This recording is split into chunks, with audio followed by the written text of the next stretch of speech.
Hello students, स्वागत है आपका मैट्रिसेस एंड डिटरमिनेंट्स के नेक्स्ट लेक्चर में। तो प्रीवियस लेक्चर में हम लोग कुछ स्पेशल टाइप्स ऑफ मैट्रिसेस के बारे में सीख रहे थे और उससे पहले के लेक्चर में हम लोग सीखे थे कि सिस्टम ऑफ लीनियर इक्वेशंस को मैट्रिक्स मेथड से कैसे सॉल्व करते हैं, जो कि मैंने आपको बताया भी था कि मैट्रिक्स मेथड बोर्ड के लिए ज्यादा इंपॉर्टेंट है। एनसीईआरटी के बुक्स में क्रैमर्स रूल के बारे में नहीं डिस्कस किया गया है, लेकिन क्रैमर्स रूल को रेफरेंस बुक्स में दिया गया है। तो आज हम लोग क्रैमर्स रूल सीखते हैं, जो सिस्टम ऑफ लीनियर इक्वेशंस को हम लोग मैट्रिक्स मेथड से सीखते हैं। उसके बारे में बताया था गॉस और जॉर्डन नाम के मैथमेटिशियन थे, उन लोगों ने कि कैसे हम लोग मैट्रिक्स मेथड से सिस्टम ऑफ इक्वेशंस को सॉल्व करके उनका वैल्यू फाइंड कर सकते हैं। तो इसीलिए उसको कहा जाता है कि solving system of linear equations bye matrix method या फिर गॉस जॉर्डन मेथड। हालांकि गॉस जॉर्डन मेथड जो है वो किसी भी बुक्स में, रेफरेंस बुक्स में, ज्यादातर बुक्स में उनका नाम नहीं गिवन है गॉस जॉर्डन का, इसलिए कुछ बच्चे को कंफ्यूजन हो जाता है, कभी वो गॉस जॉर्डन सुनते हैं। लेकिन आप कंफ्यूज नहीं होंगे, मैट्रिक्स मेथड या उसी को कहा जाता है गॉस जॉर्डन मेथड। और डिटरमिनेंट मेथड से जो सॉल्व करना है सिस्टम ऑफ लीनियर इक्वेशंस को, उसके बारे में हम लोगों को क्रैमर्स ने बताया, इसीलिए इसको नाम दिया गया है क्रैमर्स रूल। कंपटीशन के पॉइंट ऑफ व्यू से क्रैमर्स रूल आपके लिए ज्यादा इंपॉर्टेंट है, जबकि बोर्ड के पॉइंट ऑफ व्यू से मैट्रिक्स मेथड ही यानी गॉस जॉर्डन मेथड ही आपसे पूछा जाता है ज्यादातर। तो हम लोग अभी सीख रहे हैं क्रैमर्स रूल में। सबसे पहले सीखेंगे system of linear equations in two variables, जैसा कि हम लोग मैट्रिक्स वाले में भी सीखे थे 2 वेरिएबल का, फिर हम लोग सीखे थे 3 वेरिएबल्स का। तो अभी हम लोग सीखते हैं system of linear equations in 2 variables. तो हम जानते हैं सिस्टम ऑफ लीनियर इक्वेशंस क्या होता है, ये सब हम लोग पहले के लेक्चर में डिस्कस कर चुके थे और ये भी डिस्कस किए थे कि लीनियर इक्वेशंस भी 2 तरह के होते हैं, जिनमें से एक को कहा जाता है होमोजीनियस लीनियर इक्वेशंस और दूसरे वाले को कहा जाता है नॉन होमोजीनियस। तो हम लोग बारी बारी से दोनों को कंसीडर करेंगे। एक वाले में सारे कांस्टेंट टर्म्स 0 होते थे तो उनको homogeneous system of linear equations, और अगर सारे कांस्टेंट टर्म्स 0 नहीं होंगे तो उनको कहा जाता था non homogeneous system of linear equations. तो हम लोग इसमें तो सीखते हैं और इसमें भी हम लोग सबसे पहले सीखते हैं फॉर नॉन होमोजीनियस इक्वेशंस। सबसे पहले इनके बारे में हम लोग सीख लेते हैं, नॉन होमोजीनियस के, फिर हम लोग सीखेंगे होमोजीनियस इक्वेशंस के बारे में। तो क्रैमर्स रूल से कैसे सॉल्व किया जाता है 2 वेरिएबल वाले लीनियर इक्वेशंस को, वो हम लोग थोड़ा सीखा जाए। तो उसके लिए हम लोग कंसीडर कर लेते हैं, consider the system of equations a1x plus b1y equal to c1 and a2x plus b2y equal to c2। चूंकि हम बात कर रहे हैं नॉन होमोजेनियस इक्वेशंस की, तो यहां पर एक बात तो क्लियर है कि here c1 and c2 both not equal to 0 together. यहां पे c1 और c2 दोनों एक साथ 0 नहीं हो सकता। हाँ, ऐसा जरूर हो सकता है कि कोई एक 0 हो, लेकिन किसी एक का नॉन 0 होना भी जरूरी है, तभी हम लोग उसको कहेंगे non homogeneous system of equations. अब देखिए क्रैमर्स रूल क्या कहता है। तो क्रैमर्स रूल ये कहता है कि अगर ये आपका non homogeneous system of equations है तो हम यहां लिख सकते हैं कि फ्रॉम क्रैमर्स रूल 3 तरह के डिटरमिनेंट को यहां पे डिफाइन किया गया है। एक डिटरमिनेंट जिसको हम डी बोलते हैं या डेल्टा कहते हैं, डेल्टा, या इसी को कुछ जगह आप देखेंगे डी लिखा हुआ आपको मिलेगा। और ये डिटरमिनेंट कैसा डिफाइन किया जाता है, तो आपके जो इक्वेशंस हैं इनमें वेरिएबल्स के कोफिशिएंट्स को लिखा जाता है। यानी ये डिटरमिनेंट क्या हो जाएगा आपका a1 b1 A2 B2। और फिर एक और डिटर्मिनेंट जिसको लिखा जाएगा डेल्टा 1 या उसको लिखा जाता है D1। अब D1 जो डिटर्मिनेंट होगा उसमें देखिए क्या किया जाता है। तो 1 की अगर बात हो रही है तो पहले हमारा वेरिएबल x आता है जो हमारा लिखने का तरीका है। तो D1 में हम क्या करेंगे कि पहले वाले कॉलम यानी x का जो कोफिशिएंट था उसको नहीं लिख करके हम लोग कांस्टेंट टर्म्स को उसके जगह पे लिखेंगे। यानी इनके जगह पे क्या हम लिखेंगे C1 C2 और फिर y वाले अपने जगह पे ही होगा B1 B2 इस तरह से। एंड जो तीसरा हमारा डिटर्मिनेंट जिसको हम बोलेंगे डेल्टा 2 या फिर D2 तो वो कितना होगा। तो D2 होता है, अब देखिए D2 है मतलब सेकेंड वेरिएबल y की बात हो रही है। तो पहले कॉलम में x का कोफिशिएंट रहता है, इनको हम ज्यों कहते हैं लिख देंगे A1 A2 और दूसरे वाले B1 B2 को हटा देंगे क्योंकि हम डेल्टा 2 लिख रहे हैं और उसके जगह पे लिखेंगे किसको तो C1 C2 यानी कि कांस्टेंट टर्म्स को। अभी हम लोग सिर्फ ये देखें कि homogeneous system non homogeneous system of equations में अगर ये दो वेरिएबल वाले दो इक्वेशन है तो क्रैमर्स रूल इसमें तीन तरह के डिटर्मिनेंट को डिफाइन करता है, जिनमें से एक को नाम दिया जाता है डेल्टा या डी, दूसरे को डेल्टा 1 या D1, तीसरे को डेल्टा 2 और D2। और इनके एलिमेंट्स को लिखने का क्या तरीका है, डी में हम लिखेंगे वेरिएबल्स के कोफिशिएंट्स को, डेल्टा 1 में तो 1 में x वाले वेरिएबल्स को हटा करके उनके जगह पे कांस्टेंट टर्म्स लिख दिया जाता है। ये B1 B2 ज्यों का त्यों रहेगा। और डेल्टा 2 या D2 में क्या करेंगे कि y वाले कोफिशिएंट्स को हटा करके यहां से इनके जगह पे हम C1 और C2 ला देंगे। तो ये तो बात हो गई कि तीन तरह के डिटर्मिनेंट को यहां पे डिफाइन किया गया। अब हम जरा ये देखते हैं कि डेल्टा 1 में और डेल्टा 2 में और डेल्टा में क्या रिलेशन है इनके बीच। थोड़ा देखिए क्रैमर्स क्या बताएं इसके बारे में वो हम लोग सीखते हैं। तो इतना बताने के बाद क्रैमर्स के अनुसार जैसे मान लीजिए हम अगर डेल्टा 1 लेकर के चलते हैं तो डेल्टा 1 हमारा क्या है कि C1 B1 C2 B2 ये है हमारा डेल्टा 1। अब अगर हम यहां पे एक काम करते हैं कि C1 और C2 का वैल्यू दोनों ही इक्वेशन से ले करके इस डिटर्मिनेंट में रख देते हैं तो C1 की वैल्यू कितनी है आप देखें तो C1 की वैल्यू है A1x प्लस B1y और C2 की क्या वैल्यू है तो C2 की वैल्यू है A2x प्लस B2y।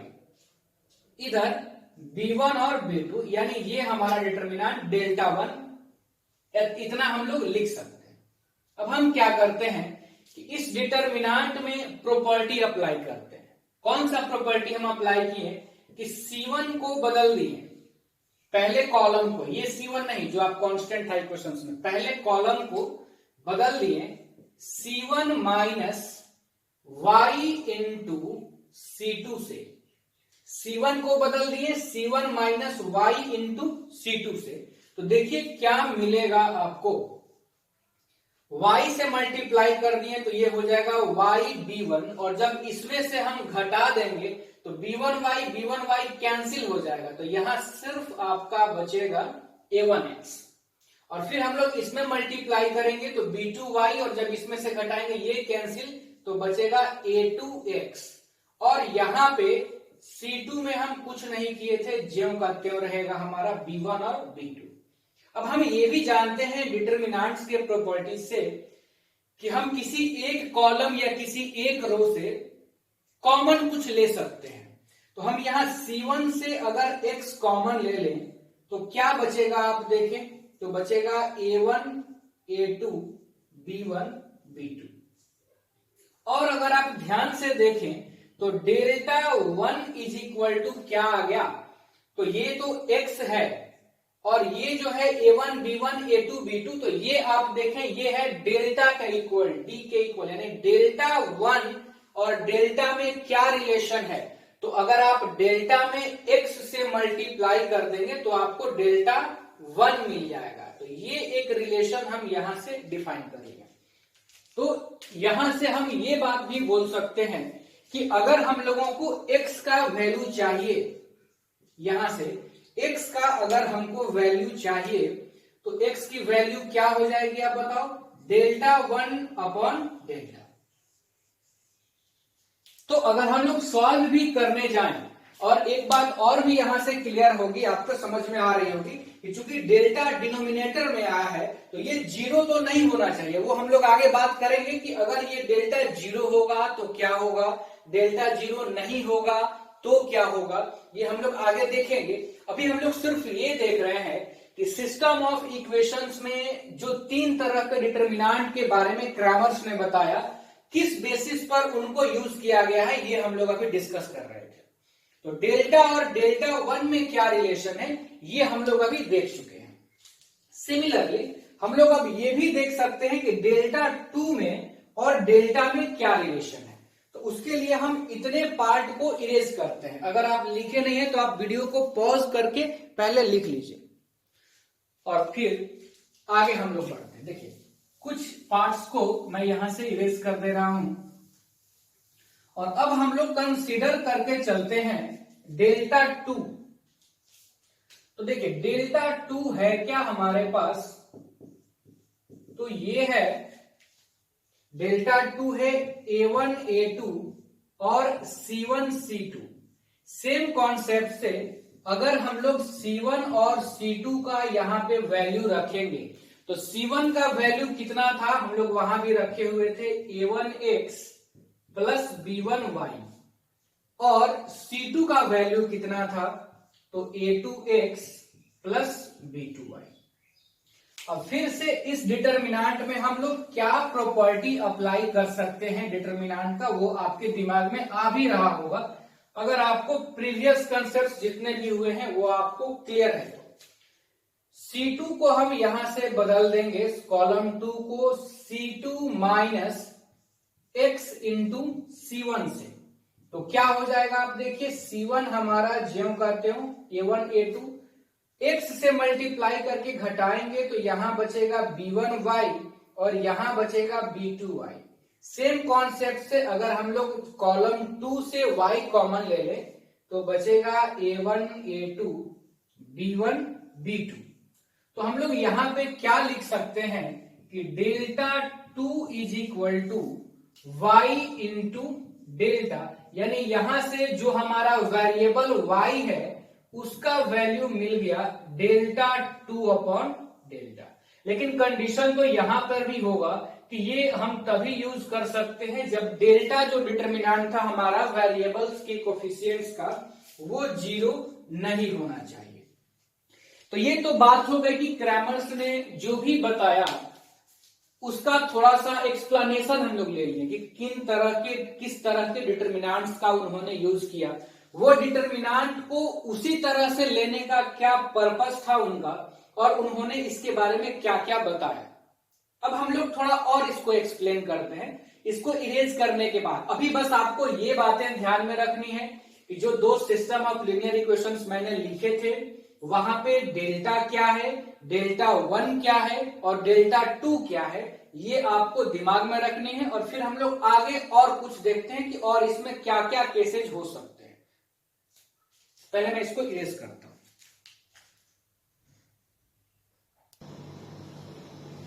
देखिए तो अभी हम लोग सीखे क्या कि जैसे मान लीजिए हम लोग बात करें सिस्टम ऑफ इक्वेशंस जो हम लोग लिखे थे non homogeneous, A1x plus B1y equal to C1, A2x plus B2y equal to C2। यहां पे हम लोग तीन तरह के डिटरमिनेंट्स को डिफाइन किए, जिनमें से पहला था delta equal to A1 B1 A2 B2। Delta 1 क्या था कि C1 C2 B1 B2, और डेल्टा 2 क्या था A1 A2 और फिर B1 B2 के जगह पे क्या था C1 C2। और इन तीनों के बीच आपस में क्या रिलेशन था कि delta 1 is equal to x into delta और delta 2 is equal to y into delta. ये रिलेशन अभी तक हम लोग सीखे क्रैमर्स रूल के अकॉर्डिंग। अब हम थोड़ा सा इसी कॉन्सेप्ट को कोऑर्डिनेट ज्योमेट्री से रिलेट करते हैं। ये बात तो आपको पता होगी कि ये जो दोनों ही है, ये एक दोनों ही इक्वेशंस स्ट्रेट लाइन को रिप्रेजेंट कर रही है, स्ट्रेट लाइन को रिप्रेजेंट कर रही है। तो दो स्ट्रेट लाइन के बीच कितने तरह का रिलेशन हो सकता है, ये हम लोग पहले सोचते हैं। क्या होगा, या तो दोनों स्ट्रेट लाइन एक पॉइंट पे एक दूसरे को इंटरसेक्ट करेगी, पहला कंडीशन। दूसरा कंडीशन ये हो सकता है कि दोनों ही लाइंस पैरेलल होंगी, या तीसरा ये हो सकता है कि दोनों ही लाइंस कोइंसिडेंट होंगी, यानी एक लाइन दूसरे लाइन के ऊपर होगा, बिल्कुल पूरी तरह से ओवरलैप कर जाएगा। कोइंसिडेंट वर्ड भी आप लोग स्ट्रेट लाइन कोऑर्डिनेट ज्योमेट्री में पढ़े होते हैं 11th में, +1 में। तो अब हम लोग यहाँ पे बात करते हैं कि ये जो हमको रिलेशन मिला है क्रैमर्स के अनुसार, यहाँ से कैसे हम लोग सॉल्व करके वेरिएबल्स का वैल्यू निकाल सकते हैं। तो जरा आप देखिए, पहला केस 1 ले लेते हैं हम लोग। केस 1 में हम लोग ये लेते हैं कि जब डेल्टा नॉट इक्वल टू 0 होगा, जो हमारा डिटर्मिनेंट डेल्टा था वेरिएबल्स के कोफिशिएंट्स का, वो अगर 0 के इक्वल नहीं होगा तो क्या होगा, क्या पॉसिबिलिटीज है, क्या हो सकता है। तो डेल्टा नॉट इक्वल टू 0 का मतलब हो गया कि जो डेल्टा का हमारा वैल्यू है a1, a2, b1, b2, ये नॉट इक्वल टू 0 होगा।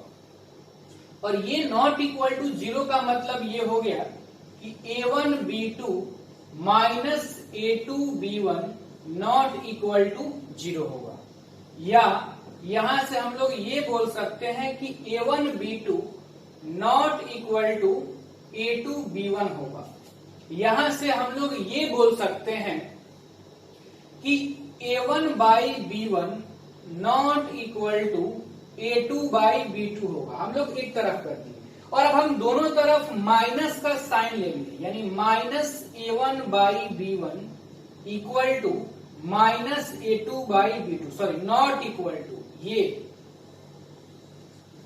जो हम पहला केस लिए थे डेल्टा नॉट इक्वल टू 0, उनको थोड़ा सा सॉल्व करने पे हमको ये मिल गया। हम ऐसा ही क्यों किए हैं, क्योंकि इतना तो आपको आता होगा, याद भी होगा, ध्यान में होगा कि अगर ये स्ट्रेट लाइन है तो पहले वाले स्ट्रेट लाइन का स्लोप जो है वो होता है minus coefficient of x divided by coefficient of y। पहले वाली लाइन की स्लोप क्या है, minus a1 by b1। Similarly दूसरे वाली लाइंस की स्लोप क्या है, माइनस a2 बाई b2। और अगर दोनों ही लाइन का स्लोप इक्वल नहीं है, आपको दो स्ट्रेट लाइन गिवन हो और अगर दोनों का स्लोप इक्वल नहीं हो, तो आप क्या कहेंगे कि इसका मतलब ये है कि दोनों लाइन एक दूसरे को कहीं ना कहीं इंटरसेक्ट जरूर कर रही है। और अगर दो लाइंस एक दूसरे को कभी भी इंटरसेक्ट करेगी तो वो एक ही पॉइंट हो सकता है। तो इसका मतलब क्या हुआ कि उन दोनों एक ही पॉइंट पे इंटरसेक्ट कर रही है, यानी एक वैल्यू x का मिलेगा आपको और एक वैल्यू y का मिलेगा। तो यहां से हम क्या देखें कि अगर डेल्टा नॉट इक्वल टू 0 होगा तो ये आ गया, देयरफॉर यूनिक सॉल्यूशन एग्जिस्ट। अगर डेल्टा 0 के इक्वल नहीं होगा तो सिस्टम ऑफ इक्वेशंस का यूनिक सॉल्यूशन एग्जिस्ट करेगा, विच इज गिवन बाय, जो मिलेगा किस फॉर्मूले से, तो ये भी हम लोग सीखे हुए हैं कि which is given by x is equal to delta 1 divided by delta and y is equal to delta 2 divided by delta. इस फॉर्मूले से आपको मिलेगा। और एक और कॉन्सेप्ट हम लोग पहले ही सीखे हुए हैं कि अगर किसी भी सिस्टम ऑफ इक्वेशंस का सॉल्यूशन मिले, एक मिले या एक से ज्यादा मिले, तो हम लोग उस सिस्टम ऑफ इक्वेशंस को कंसिस्टेंट कहते हैं। तो यहां से हम लोग ये भी बोल सकते हैं कि this implies that given system of equation given system of equations is consistent. एक केस हम लोग यहाँ पे यूज करके देख लिए, थोड़ा कोऑर्डिनेट ज्योमेट्री का भी जो कॉन्सेप्ट है वहां से भी आपको ये एकदम क्लियर होगा। मेरे ख्याल से जितना आपको अगर पहले का क्लियर होगा तो ये पूरी तरह से आपको क्लियर होगा कॉन्सेप्ट। आगे बढ़ते हैं, पहले आप इनको देखें ध्यान से।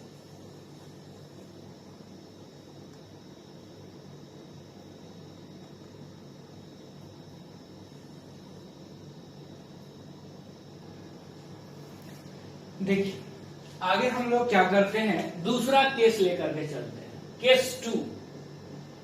केस 2 में हम क्या लेते हैं कि अगर जो हमारा डेल्टा है वो 0 हो जाए, डेल्टा 1 डेल्टा 2 ये दोनों भी 0 हो जाए, डेल्टा भी 0, ऐसा भी तो हो सकता है ना कि डेल्टा 0 हो और डेल्टा 1 डेल्टा 2 ये भी 0 हो।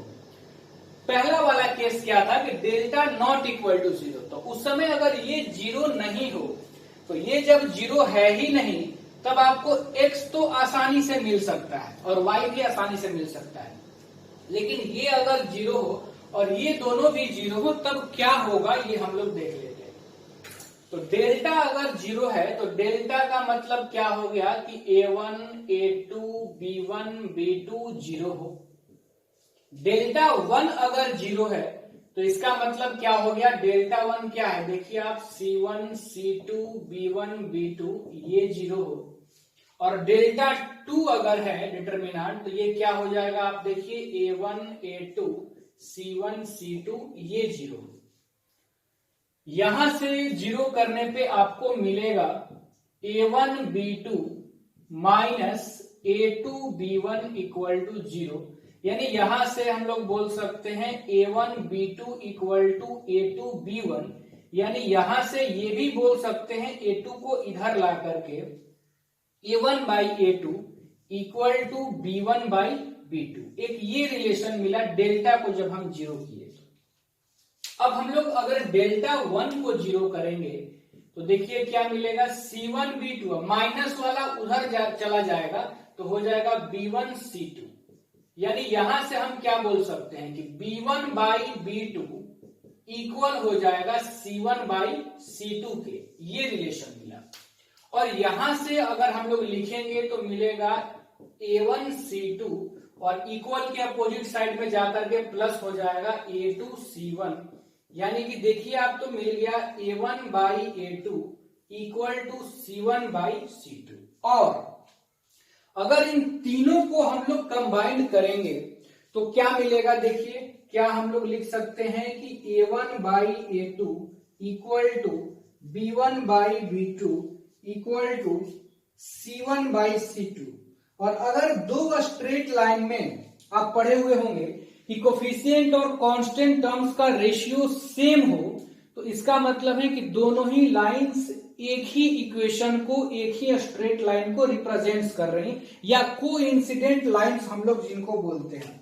तो देयरफॉर हम लोग क्या बोल सकते हैं कि both the equations represents same straight line, या हम लोग जो बोलते हैं सेम स्ट्रेट लाइंस, या उसी को क्या बोलते थे, coincident lines.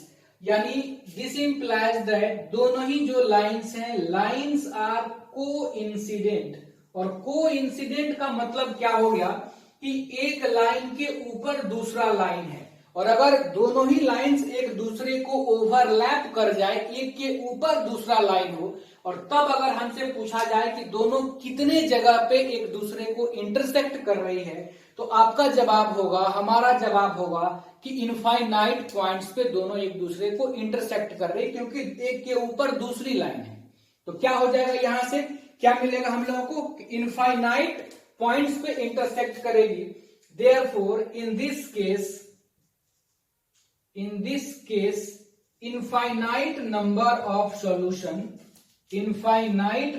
Of solution exist. और अगर सॉल्यूशन मिलेगा तो इस केस में भी सिस्टम ऑफ इक्वेशन को हम लोग क्या कहेंगे, तो कंसिस्टेंट कहेंगे, क्योंकि सॉल्यूशन मिले, वो चाहे एक मिले या इनफाइनाइट मिले, सॉल्यूशन मिलेगा तो फिर सिस्टम ऑफ इक्वेशन कंसिस्टेंट ही कहलाएगा।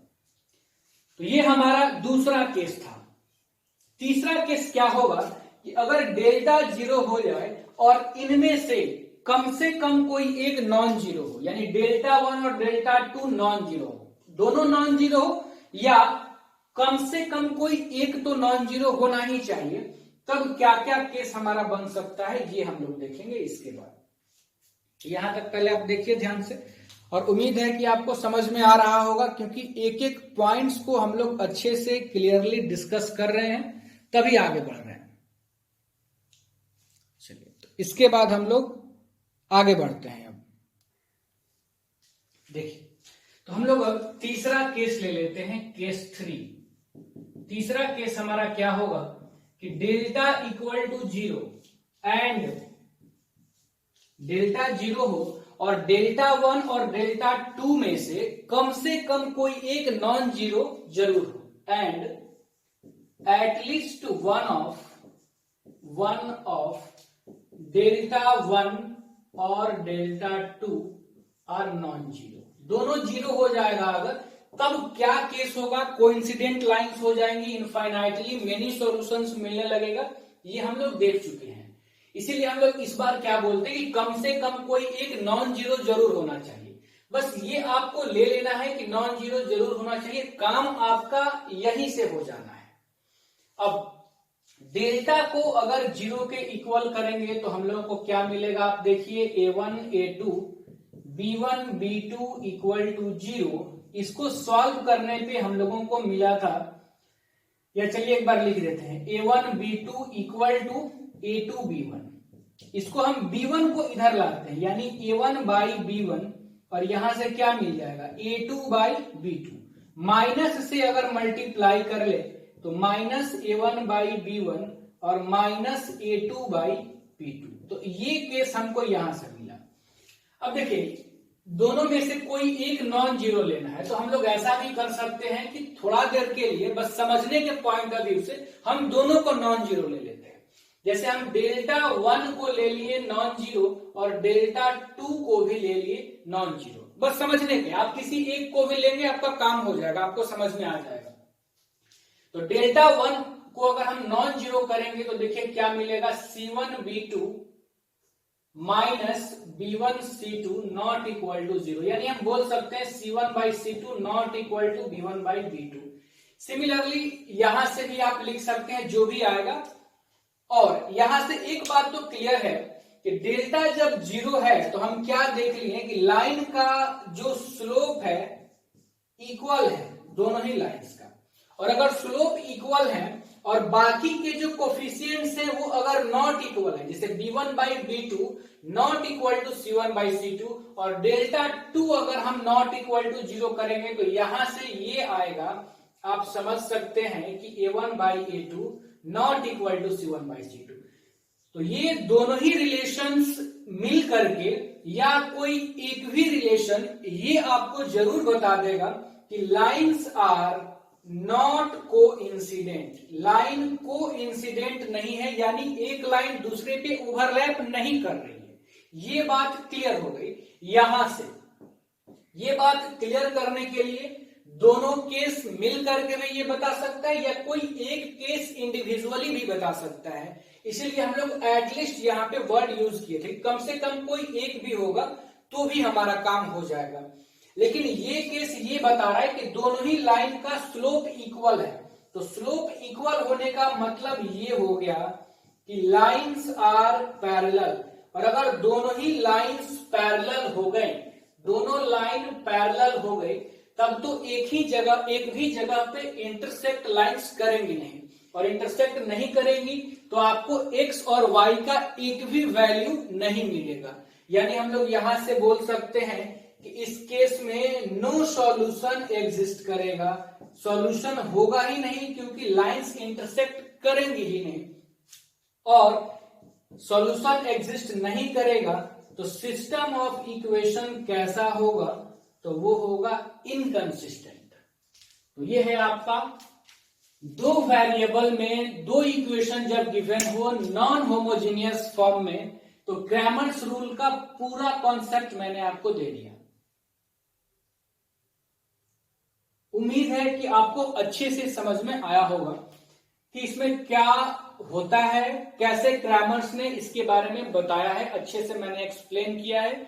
फिर भी अगर आपको कहीं डाउट होगा तो वीडियो को आप थोड़ा एक दो बार देखें अच्छे से और सोचें कि क्या क्या हम लोग बात कर रहे थे। उम्मीद है आपकी डाउट्स क्लियर हो जाएंगे।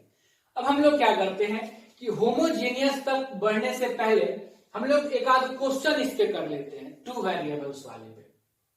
नॉन होमोजीनियस का कुछ प्रॉब्लम कर लेते हैं। प्रॉब्लम्स के लिए आपको केसेस याद होने चाहिए अच्छे से, तभी आप उसको अप्लाई कर सकते हैं प्रॉब्लम्स में। और अगर आपको कंसेप्ट आते हैं तो प्रॉब्लम्स तो आप कर ही सकते हैं। ठीक है, लेते हैं एक प्रॉब्लम।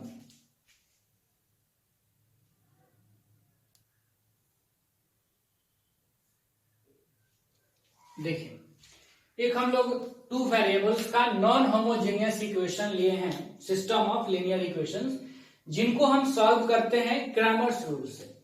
देखिएगा ध्यान से, तो हम कैसे लिखेंगे, given system of equations, given system of equations are, क्या इक्वेशन है वो, 2x plus 3y is equal to 4 and 3x minus 2y is equal to 5। तीन तरह के डिटरमिनेंट हम लोग यहां पे लिखते हैं, डेल्टा, डेल्टा 1 एंड डेल्टा 2। तो हम लोग तीनों लिख लिया जाए। Here from Cramer's rule delta is equal to क्या हो जाएगा, आप चाहें तो यहां लिख भी सकते हैं फ्रॉम क्रैमर्स रूल, डेल्टा हो जाएगा 2 3 माइनस 2, यही ना, 2 3 माइनस 2। तो ये कितना हो जाएगा बताइए, वैल्यू निकाल लिया जाए, -4 और ये हो जाएगा माइनस का 9 यानी कि माइनस का 13। हम लोग अगर डेल्टा 1 निकालेंगे तो पहला कॉलम में कांस्टेंट रख देते हैं 4 5 और दूसरा तो ज्यों करते हो 3 - 2।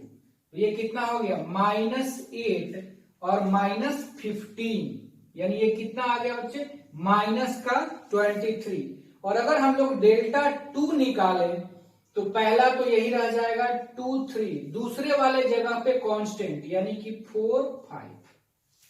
ये कितना आ जाएगा आप देखिए, 10 - 12 यानी कि -2।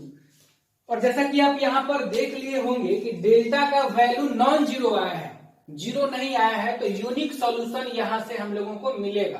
तो हम यहां भी लिख भी सकते हैं कि here delta is equal to -13 not equal to 0, therefore in this case या given system of, therefore given system of equation, given system of equations has unique solution, unique solution which is given by, कैसे मिलेगा, तो x is equal to delta 1 by delta and y is equal to delta 2 by delta. This implies that x is equal to delta 1 की value -23, delta की value -13, y is equal to delta 2 की value -2 और delta की value -13, यानी कि यहां से solution मिल गया x is equal to 23/13 and y is equal to 2/13। तो x और y का ये दो वैल्यू सॉल्यूशन होंगे, ये हम लोगों को यहां से मिल गया क्रैमर्स रूल से। आप चाहें तो इनको चेक भी कर सकते हैं, किसी एक इक्वेशन में पुट करके आप रफ में चेक कर लेंगे इसका आंसर सही है कि गलत है। तो आप जैसे x के जगह पे 23/13, तो ये कितना हो जाएगा 46/13 प्लस y के जगह पे 2, तो ये 6/13, तो ये हो जाएगा 52/13 यानी कि 4, जो कि RHS के इक्वल है, यानी आपका आंसर सही है। सिस्टम ऑफ इक्वेशंस को तो चेक करना काफी आसान होता है, जो भी आपके रूट्स आए आप उनको पुट करके देख सकते हैं।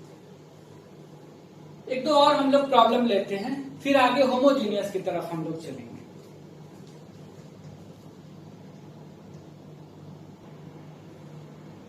देखिए, एक और हम लोग प्रॉब्लम करते हैं। अब यहाँ पर मैं उतना लैंग्वेज नहीं लिख रहा हूँ कि given system of equations and जो भी है वो आप लिख सकते हैं। तो डायरेक्ट हम लोग फ्रॉम क्रैमर्स रूल से डेल्टा डेल्टा 1 और डेल्टा 2 की वैल्यू लिखी जाए। तो डेल्टा क्या होगा 1 2 3 6, यानी कि 6 माइनस 6, डेल्टा तो हमारा 0 आ गया। डेल्टा 1 हम लोग निकालते हैं तो इसके जगह पे रखेंगे 4 और 10 3 6, तो ये कितना हो गया 24 माइनस 30, यानी कि माइनस का 6 नॉट इक्वल टू 0। आपको डेल्टा 2 अब निकालने की जरूरत नहीं है। हम लोग क्या केस पढ़े हैं, तीसरा केस, कि अगर डेल्टा 0 हो और डेल्टा 1 और डेल्टा 2 में से कोई भी एक या दोनों नॉन जीरो हो तो इसका मतलब है कि लाइंस के स्लोप इक्वल है और हमको सॉल्यूशन नहीं मिलेगा। तो इतना पर भी हम लिख सकते हैं, डेल्टा 2 निकालने की हमको जरूरत ही नहीं है। तो हम लिख सकते हैं कि here delta equal to 0 but delta 1 not equal to 0, therefore system of equations has no solution. मतलब लाइंस कहीं पे इंटरसेक्ट नहीं कर रही हैं और आप देख भी सकते हैं कि ये दोनों ही लाइंस पैरेलल हैं। तो आपको क्रैमर्स रूल से ही पता चल रहा है। एक और प्रॉब्लम हम लोग करते हैं इस पे।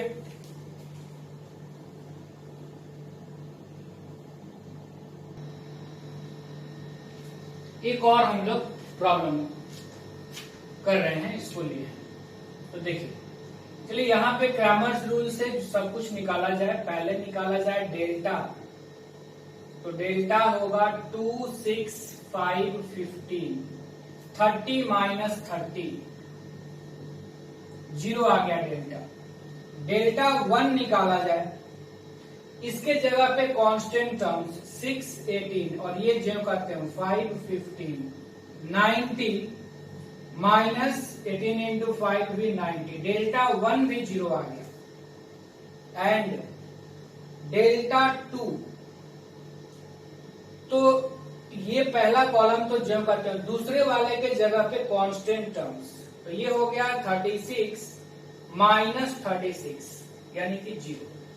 अब डेल्टा भी 0 और डेल्टा 1 डेल्टा 2 दोनों 0। तो क्रैमर्स रूल क्या कहता है कि इसका मतलब है कि सिस्टम ऑफ इक्वेशंस का इनफाइनाइटली मेनी सॉल्यूशंस है, यानी लाइन कोइंसिडेंट है। तो हम लोग क्या बोल सकते हैं कि here delta equal to 0 and delta 1 equal to delta 2 equal to 0, therefore system of equations have infinitely many solutions।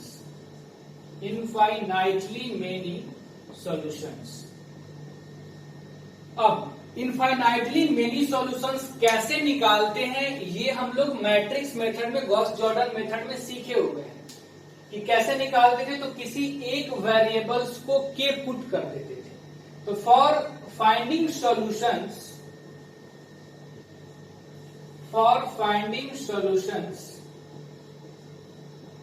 Put y is equal to k in equation 1 we get y का वैल्यू अगर k हम put कर दिए पहले equation में, तो देखिए क्या मिलेगा 2x plus 5k is equal to 6, यानी कि x की वैल्यू क्या मिल जाएगी 6 minus 5k divided by 2। Therefore solution is x का वैल्यू 6 माइनस 5k बाई 2 और y is equal to k। यही सॉल्यूशन हो गया हमारा, जहां पर k क्या होगा, रियल नंबर होगा। k का आप अलग अलग वैल्यू रखते जाएंगे तो आपको x का अलग अलग वैल्यू मिलते जाएगा, आपको इनफाइनाइट सॉल्यूशंस मिल जाएंगे। तो आज हम लोग डिस्कशन क्या किए, क्रैमर्स रूल के दो वेरिएबल के दो इक्वेशन का कॉन्सेप्ट क्या है और उनके कॉन्सेप्ट से क्या क्या एप्लीकेशंस जुड़ा हुआ है, किस तरह के क्वेश्चंस आ सकते हैं, ये हम लोग सीखे हैं। अब बचा क्या रहा हमारा कि homogeneous system of linear equations कैसे होगा, 2 वेरिएबल का सॉल्व, उसका कॉन्सेप्ट क्या है, और फिर 3 वेरिएबल के 3 इक्वेशन वाले, वो भी हम लोग, हालांकि 2 वेरिएबल में भी कई बार 3 इक्वेशन गिवन होता है, उसको भी, हालांकि बोर्ड के लिए बिल्कुल भी वो इम्पोर्टेंट नहीं है, लेकिन आईआईटी के पॉइंट ऑफ व्यू से वो इम्पोर्टेंट है, उसको भी हम लोग कर लेंगे। लेकिन पहले ये करने के बाद